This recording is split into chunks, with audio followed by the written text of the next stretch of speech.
नमः शिवाय।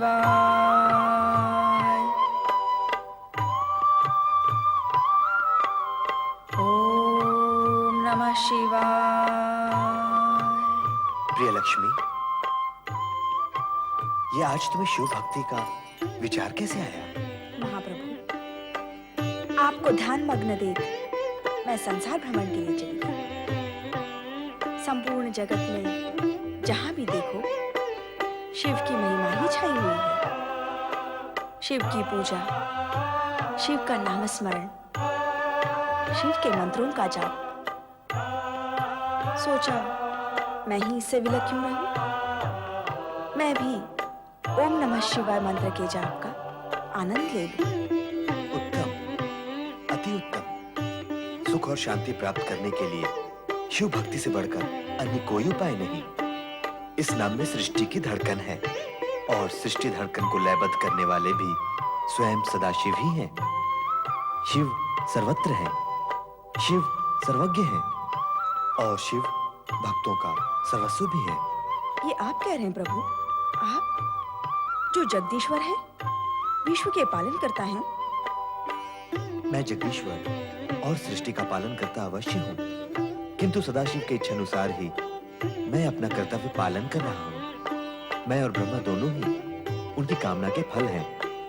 ये शाश्वत सत्य है कि सदाशिव ही सृष्टि के सृजक, पालक और संहारक हैं। जिस प्रकार शिव की इच्छा से ही समुद्र मंथन हुआ, तुम्हारी उत्पत्ति हुई और तुम मुझे पति रूप में प्राप्त कर सके। जन जन को धन वैभव की प्राप्ति तुम्हारी ही कृपा से होगी। उसी प्रकार कोई भी भक्त मेरी आराधना करते हुए शिव की स्तुति नहीं करेगा, उसे मेरी कृपा और प्रेम कभी भी प्राप्त नहीं होगा। आपके मुख कमल से शिव महिमा सुनकर मेरा जीवन सफल हो गया। मैं सदा पत्नी धर्म का पालन करूंगी, आपका नामस्मरण करूंगी, जैसे आपके परम भक्त नारद करते हैं। नारायण नारायण नारायण नारायण। प्रणाम परमपिता, आपने मेरा स्मरण किया। हाँ, इस हेतु कि मेरा यह मानस पुत्र आदेशित कार्यों को नाम एवं प्रकाश से भी बढ़कर त्वरित गति से करता है। तुम देवलोक के दूर संचालक। नारायण नारायण। सब नारायण की कृपा है। मेरी प्रशंसा तो हो चुकी है, अब कार्यादेश भी दे दें तो उचित होगा। हे नारायण, तुम उस क्षण के स्वयं साक्षी हो जब समुद्र मंथन से विष निकला, हाहाकार मच गया। विष के प्रभाव से सारी सृष्टि को बचाने के लिए करुणा सागर शिव हलाल पान करके नीलकंठ कहलाए। भगवान शिव तो भक्त वत्सल, उन्होंने अपने भक्तों को ही नहीं, जन जन को, सभी जीवित प्राणियों को विष के कुप्रभाव से बचाने के लिए हलाहल पान किया। यदि वे हलाहल पान न करते तो आज सृष्टि का अस्तित्व ही न होता। परंतु ये तो सत्य, किंतु सदाशिव के हलाल पान के पूर्व ही पर्याप्त विष वातावरण में घुल मिल गया था।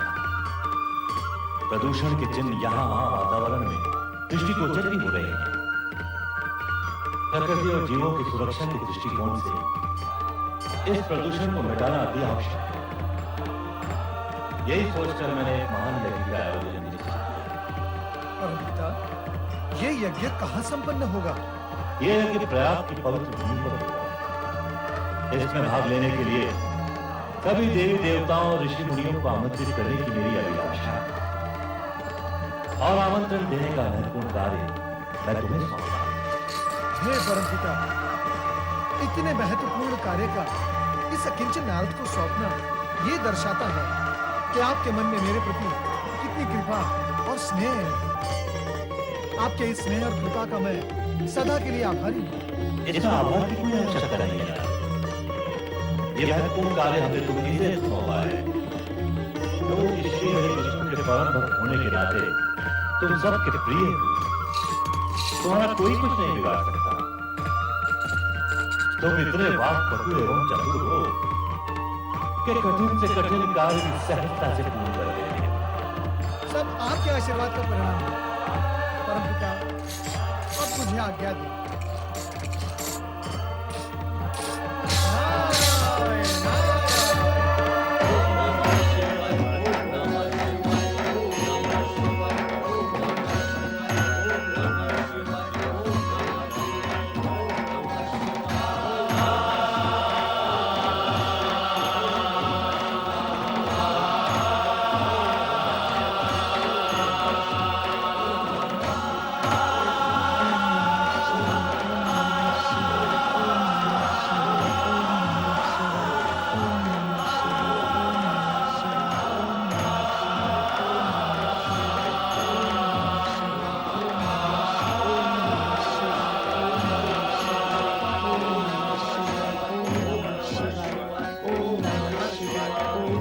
नारायण, देवी सती, आज तुमने यहाँ आने में शिवगणों का नेतृत्व नहीं किया। स्वामी, आपके चिंतन में ऐसा खोई थी कि समय का ध्यान ही नहीं रहा। मैं क्षमा चाहती हूँ। जब हमारे चिंतन कर रही थी तो उसमें क्षमा की कोई आवश्यकता नहीं। हे प्रभु शिवशंकर, आज आपसे पूछने की कुछ मन में जिज्ञासा जागी। जिज्ञासा का समाधान अवश्य होगा। पूछो, क्या पूछने के इच्छुक हो? अभी अभी माता सती ने कहा कि वो आपका चिंतन कर रही थी। आप तो सदा समाधि में लीन रहते हैं। क्या आप भी उसी का ध्यान कर रहे थे जिसका चिंतन माता कर रही थी? नंदी के इस प्रश्न का उत्तर तुम ही दो सकी। संसार के सभी प्रश्नों का उत्तर तो आपके पास है प्रभु। मैं तो केवल आपका चिंतन कर रही थी। आप किसके ध्यान में खोए रहते हैं, इसका मुझे ज्ञान नहीं। तो नंदी को यह बता दो कि तुम मेरा चिंतन कैसे कर रही थी, किस प्रकार से तुम अपने मन में मुझे निहार रही थी। स्वामी, आपने मुझे बताया था कि शिव और शक्ति अभिन्न है और मैं स्वयं शक्ति का अवतार हूँ। परंतु क्या देवी, क्या तुम्हें मेरे कथन पर संदेह है? आपकी बातों पर संदेह कैसा? मेरे मन में भी वही प्रश्न जागा था जो नंदी के मन में जागा है। प्रभु, जब मैं स्वयं आपके पास हूँ तो आप आंखें बंद करके किसका ध्यान करते रहते हैं? हाँ भोलेनाथ, माता वही पूछ रही हैं जो मैं पूछने का इच्छुक हूँ। नंदी, सती, जब हमारी आंखें बंद होती हैं तब हमारे सम्मुख होती है सदाशिव की ज्योति। वो ज्योति जो सृष्टि का निर्माण और संहार करती है।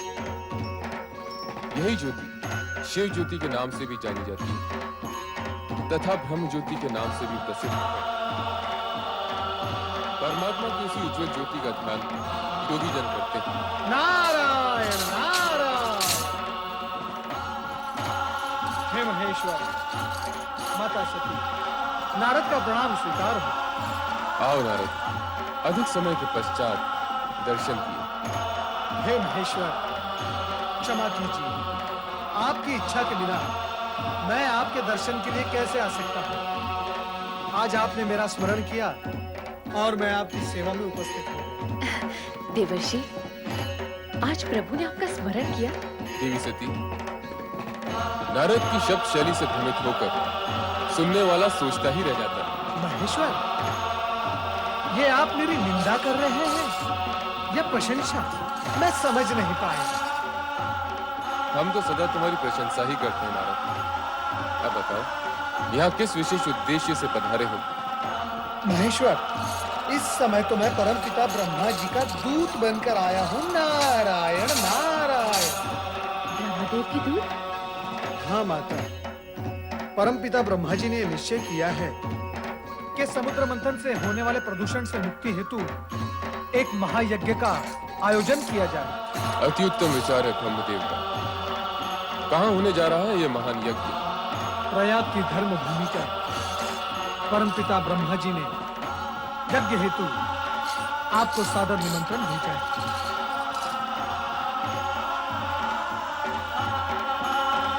हम अवश्य उस धर्म यज्ञ में सम्मिलित होंगे। आपकी स्वीकृति से मैं धन्य हुआ। अब मुझे आज्ञा दो। देवर्षि, आप इतना शीघ्र जाने की क्यों सोच रहे हैं? जब नारद का उद्देश्य पूर्ण हो जाता है तो वो एक पल भी कहीं नहीं रुकते। शिव शिव शिव शिव शिव शिव शिव ऐसी बात नहीं है प्रभु। यदि आपकी इच्छा हो तो मैं आपके चरणों में बैठा रहूंगा, अब ये परंतु कैसा? परंतु इस समय मुझे कई महानुभावों को प्रयाग यज्ञ का निमंत्रण देने के लिए जाना है। परम पिता ब्रह्मा जी की ये आज्ञा है कि ये कार्य मैं शीघ्र संपन्न करूं। तो इस शुभ कार्य से हम तुम्हें रोकेंगे नहीं। जाओ, तुम्हारा कल्याण हो।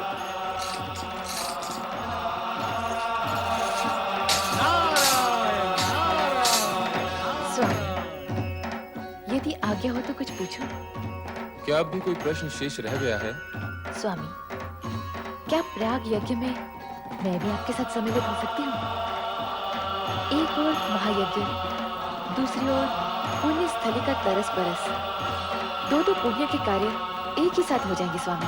नहीं देवी, बिना निमंत्रण कहीं जाना उचित नहीं। यदि उचित समझते तो ब्रह्मदेव अवश्य संदेश भेजते। परम पिता ब्रह्मदेव ने इस यज्ञ के लिए भोलेनाथ के साथ मुझे निमंत्रण क्यों नहीं भेजा? क्या मैं इस योग्य भी नहीं कि इस महान यज्ञ में सम्मिलित हो सकूं? ओम पराय परम तत्वाय स्वाहा। ओम पराय परम तत्वाय स्वाहा। ओम पराय परमात्मने स्वाहा। ओम पराय परमात्मने स्वाहा। ओम पराय परमात्मने स्वाहा। ओम पराय परमात्मने स्वाहा।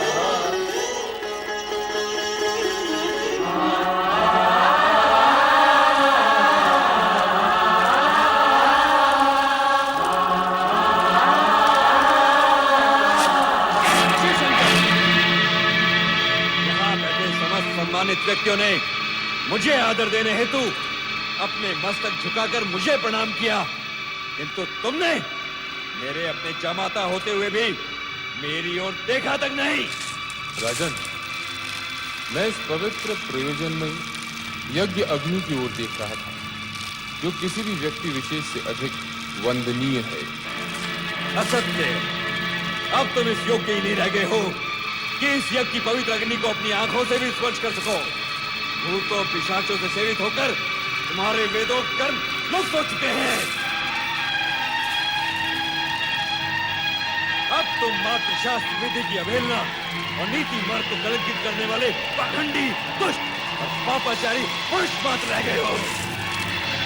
मैं दक्षिणामूर्ति को श्राप देता हूँ कि शमशान में निवास करने वाले उत्तम कुल और जन से इन शिव शंकर को इस यज्ञ से बहिष्कृत कर दिया जाए और देवताओं के साथ इसे यज्ञ का कोई भी भाग न दिया जाए। अरे महामूर्ख दुष्ट बुद्धिदाक्ष, तुमने भगवान भोलेनाथ को यज्ञ से बहिष्कृत कर दिया, जिनके स्मरण करने से यज्ञ सफल हो जाते हैं और तीर्थ पवित्र हो जाते हैं। ओ अधर्म ब्राह्मण नीच, तुमने इनका अपमान कर दिया है, जो सृष्टि के रचयिता हैं, जो पालन करता है और एक दिन संहार करता भी होंगे। हे शिवगणों, तुम सबके सब इस यज्ञ से बहिष्कृत हो जाओ। तुम सबके सब नीच और पाखंडी हो। सिर पर जटा, शरीर पर भस्म और हड्डियों के आभूषण पहने भस्म। तुम मद्यपान में आसक्त हो। ये मेरा श्राप है, श्राप है। ओ मूर्ख दक्ष, तुझे शिव तत्व का तनिक भी ज्ञान नहीं। तुझ जैसे अहंकारियों ने ही महेश्वर का उपहास किया है। इसीलिए शिव तेज के प्रभाव से मैं तुझे श्राप देता हूँ कि तुझ जैसा ब्राह्मण वेद ज्ञान से वंचित हो जाए, तू तत्व ज्ञान से विमुख हो जाए और तेरा मुख पशु समान हो जाए। नंदी, तुम्हें इस प्रकार क्रोधित नहीं होना चाहिए। तुमने व्यर्थ ही ब्राह्मण कुल को शाप दे डाला। जहां तक मेरा प्रश्न है, मुझे तो किसी भी प्रकार का कोई शाप छू भी नहीं सकता। तुम तो ज्ञानी हो नंदी। सनकादिक ऋषियों को तत्व ज्ञान का उपदेश भी तो तुम ही ने दिया था। अतः अब शांत हो जाओ और निश्चिंत भी। तुम्हारे आराध्य का कोई कुछ नहीं बिगाड़ सकता। मैं तो यज्ञ हूं, मैं ही यज्ञ कर्म हूं, यज्ञों का अंगभूत उपकरण हूं। यज्ञ की आत्मा भी मैं ही हूं। यज्ञ परायण यजमान और यज्ञ से बहिष्कृत भी मैं ही हूं। चलो हम कैलाश लौट चलें।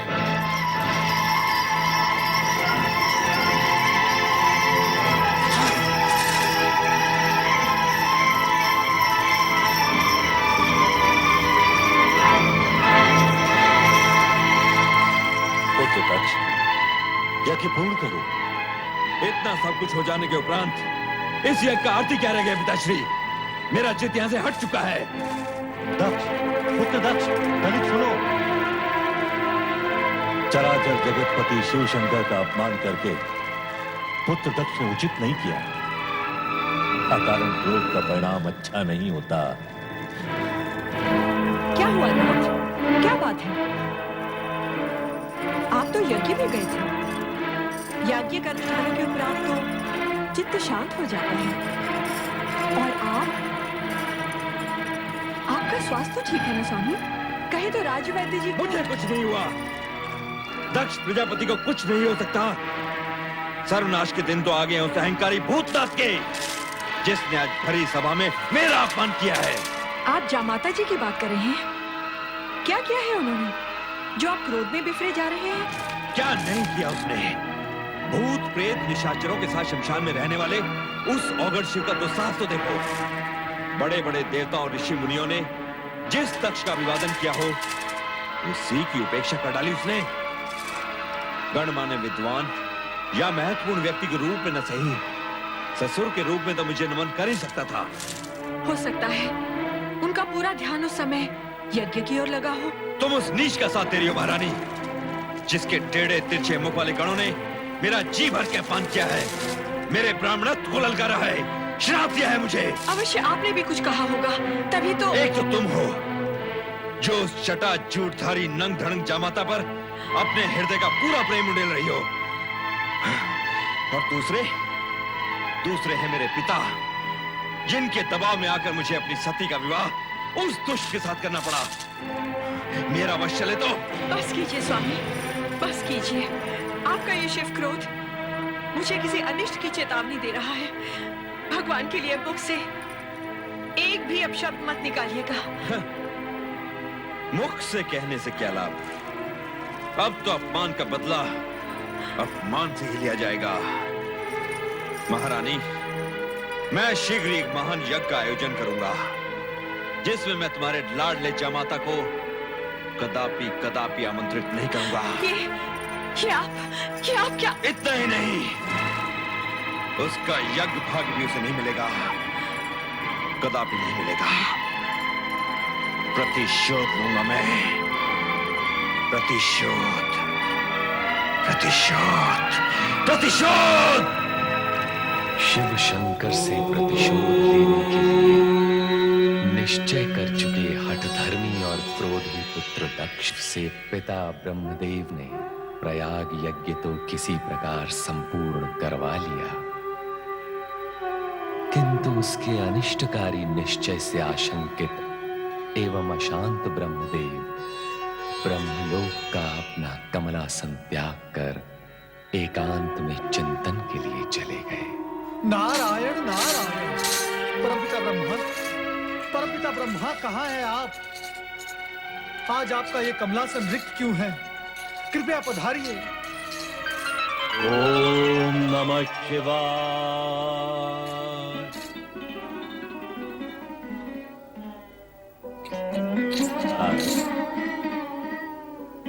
प्रणाम परमपिता।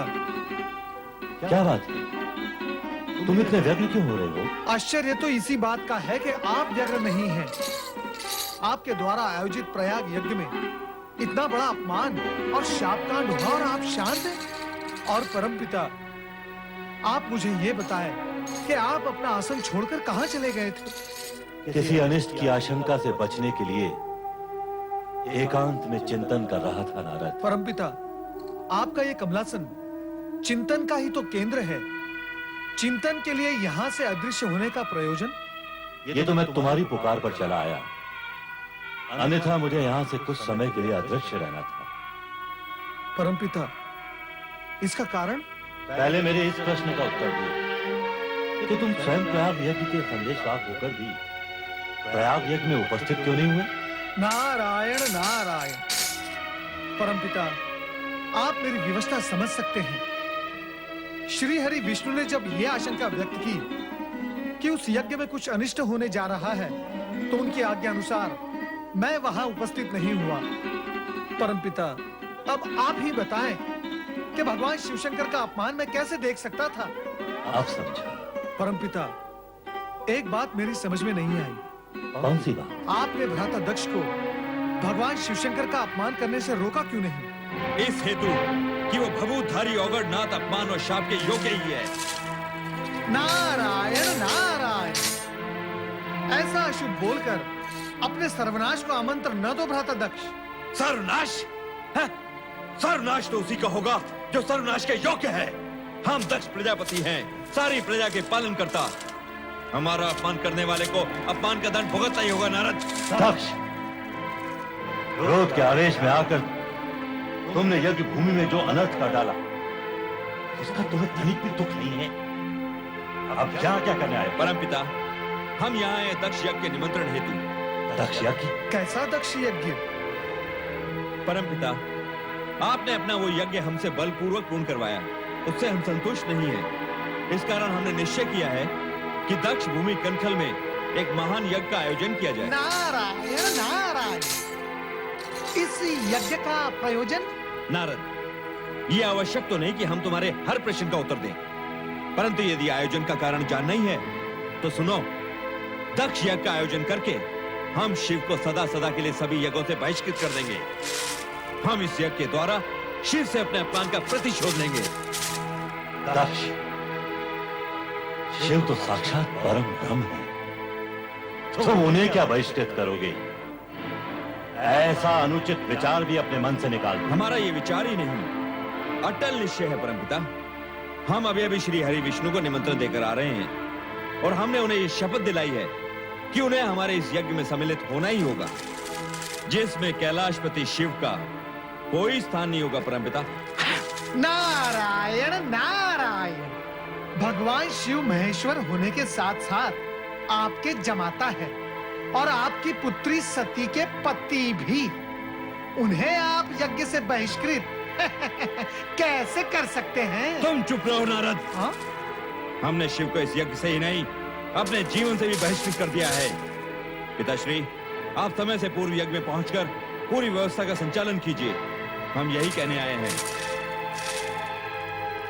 प्रणाम पिताश्री।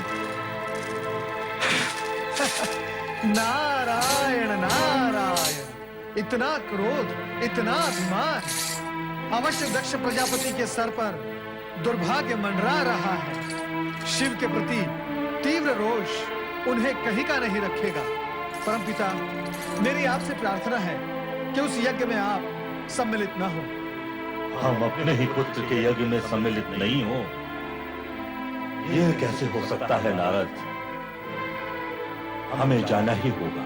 परमपिता, आपने एक बार तो भगवान शिवशंकर का अपमान देख लिया, क्या दूसरी बार आप वही देखने के इच्छुक हैं? उचित यही होगा कि आप उस यज्ञ का बहिष्कार करें। दुविधा में न डालो नारद, हमें अपने कर्तव्य का पालन करने दो। हमें तो बस इतना ज्ञात है कि हर कार्य शिव की इच्छा अनुसार ही होता है। पता नहीं इस बार शिव की इच्छा क्या है। दक्ष के मन में जो इतना भयंकर क्रोध भड़क रहा है, वो बता रहा है कि सदाशिव इस यज्ञ के माध्यम से कोई विशेष कार्य संपन्न कराने के इच्छुक है। वो कार्य क्या है, ये हमें भी चाहिए। नारायण नारायण। परमपिता, यदि आपको ज्ञात नहीं है तो कैलाश जाकर स्वयं भगवान शिवशंकर से पूछ लीजिए। नहीं नारद, दक्ष के पिता होने के नाते हम भी उत्तरदायी हैं। भगवान शिव के पास जाने का ये उचित अवसर नहीं है। हमें स्वयं श्री हरि विष्णु के पास जाकर इस विषय में परामर्श करना है। जैसी आपकी इच्छा, परंतु मैं इस अनर्थकारी यज्ञ को रोकने का पूर्ण प्रयत्न करूंगा। नारायण नारायण।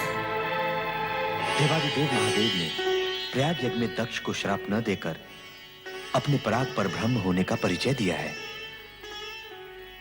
परंतु उस अज्ञानी दक्ष को यह ज्ञात नहीं कि शिव का सम्मान संपूर्ण त्रिलोक्य का सम्मान है और शिव का अपमान संपूर्ण ब्रह्मांड का अपमान है। दक्ष को तो मुझे अपना पुत्र कहने में भी लज्जा आती है, लज्जा। चतुरानन, जिसे लाज आनी थी वो तो सर उठाकर घूम रहा है। दक्ष मेरे पास आमंत्रण लेकर आया था। उसने स्वयं एक और महायज्ञ का आयोजन किया है।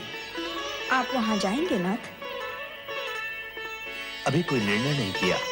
हे नारायण, मेरे विचार से तो हम दोनों को वहां पहुंचना आवश्यक है, क्योंकि हो सकता है कि यज्ञ के आड़ में दक्ष शिव विरोधी कोई नाटक खेलने जा रहा हो। प्रभु, ब्रह्मा जी की बात में औचित्य है। मैं भी उनकी बात का समर्थन करती हूँ। उचित है देवी, हम दक्ष यज्ञ में कनखल अवश्य जाएंगे। क्या कह रहे हैं आप? यज्ञ के लिए सबको आमंत्रण भेजा जा चुका है? हाँ महारानी वीरणी, कैलाशपति भगवान शिव, सती और शिव भक्त ऋषियों को छोड़कर शेष सबको यज्ञ में पधारने की सूचना दे दी है। अर्थात महाराज अपनी हट पर अड़े रहना चाहते हैं। उन्होंने इसके दुष्परिणामों की ओर तनिक भी ध्यान नहीं दिया है। कहाँ है महाराज? जी वो भगवान विष्णु और परमपिता ब्रह्मा को निमंत्रण देने स्वयं गए थे। तो फिर शिव सती को बुलाने मैं कैलाश जाऊंगी। मैं ये अन्याय कदापि नहीं होने दूंगी, कदापि नहीं। ये हम क्या सुन रहे हैं महारानी? तुम हमारी इच्छा के विरुद्ध कैलाश जाओगी? हमारी पुत्री सती और जमाता शिव इस यज्ञ से वंचित रहे, ये मैं नहीं देख सकती। यदि आप निमंत्रण नहीं भेजते तो मुझे स्वयं वहां जाना होगा और मैं अवश्य जाऊंगी। महारानी, हमारी आज्ञा के उल्लंघन का परिणाम जानती हो। हमारा क्रोध तुम्हें इसी समय जलाकर भस्म कर सकता है। हमारी बेटी सती और शिव के साथ के संबंधों को भस्म करने से पहले आप मुझे भस्म कर दें। यदि आपका क्रोध शांत नहीं हो सकता तो क्या अर्थ है इस यज्ञ का? क्यों कर रहे हैं आप ये यज्ञ? हम संसार के सबसे बड़े सत्ताधारी हैं। हम जो चाहे वो कर सकते हैं।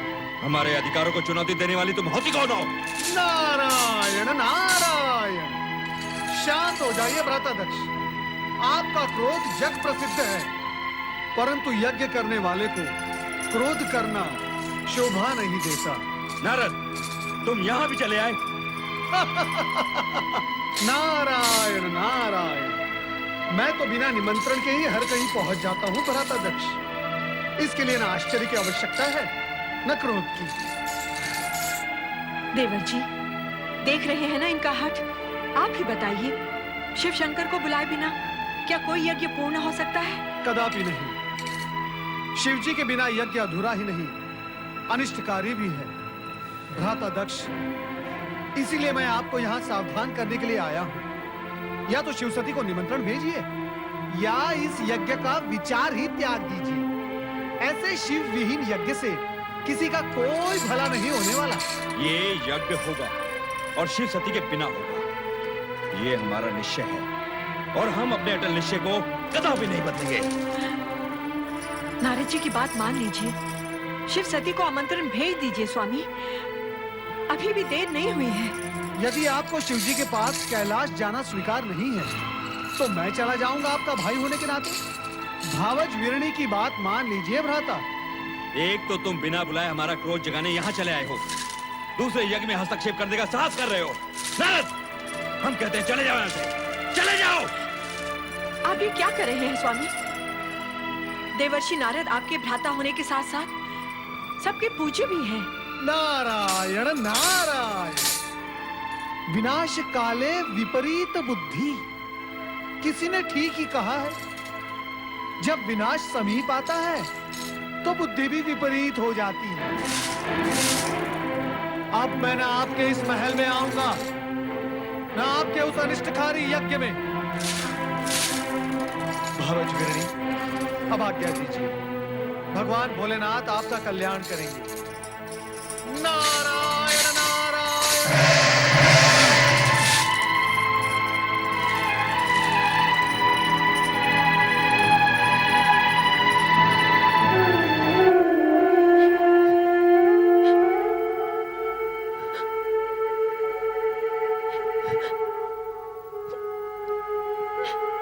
सती, तुम यहाँ अकेली क्यों बैठी हो? अरे, तुम्हारी आंखों में आंसू? तुम्हें किसी ने कुछ कहा? तुम्हारा स्वास्थ्य तो ठीक है ना? इतनी बड़ी बात हो गई और आपने मुझसे छिपाई, मुझसे, अपनी अर्धांगिनी से। किंतु यदि नंदी न बताता तो मुझे ये ज्ञात ही न होता कि मेरे पिताश्री ने उसी पर इतना विश्वमन कर डाला जिसने सृष्टि के हित को ध्यान में रखकर विष को अमृत समझकर पी डाला। क्या उन्होंने ये तक नहीं सोचा कि स्वयं एक शूद्र सी चींटी होते हुए मेरे आकाश नापते पर्वत से स्वामी से टकराने का फल क्या हो सकता है? विसार दो सती, विसार दो सारी कड़वी बातें जैसे मैंने विसार दी। कड़वाहटों के स्मरण से मन मस्तिष्क दूषित हो जाते हैं। तुम्हारा सदा प्रसन्न रहना ही उचित है। सती, भगवान शिव शंकर को चंद्र का प्रणाम। अरे सती, तुम यूं ही खड़ी हो? हम तो तुम्हें साथ ले जाने हेतु आए थे।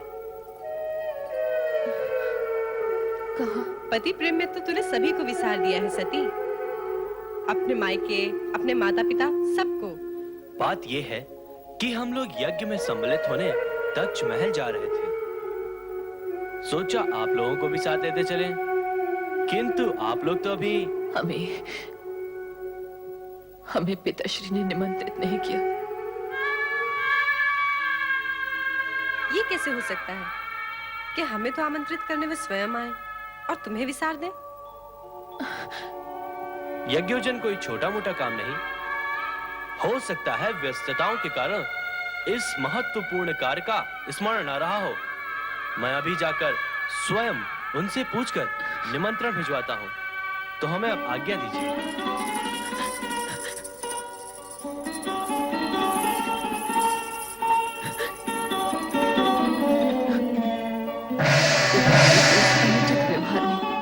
मेरे हृदय को व्यथित कर दिया है। मैं स्वयं नहीं समझ पा रही हूँ कि स्थिति का परिणाम क्या होगा।